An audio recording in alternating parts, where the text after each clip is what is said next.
পারতো না ছিনিমিনি খেলতে ভালোবাসার নামে।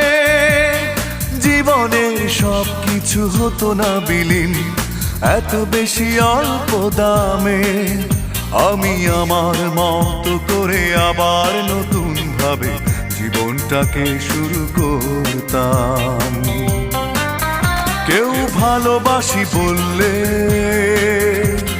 দুহাত তুলে তার কাছে ক্ষমা চেয়ে নিতাম।